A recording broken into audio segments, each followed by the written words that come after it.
When a record-breaking blizzard was forecasted for the backside of Ben Lomond, the stormiest mountain in Utah, I decided to hike up in it to test out a homemade tent.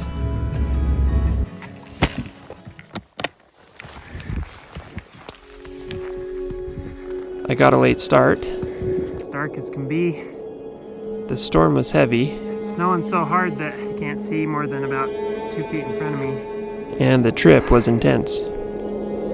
9:30 at night. Don't really know exactly where I am. Setting up the tent and then climbing in here, and now it's really whipping. You can watch the entire video on my channel.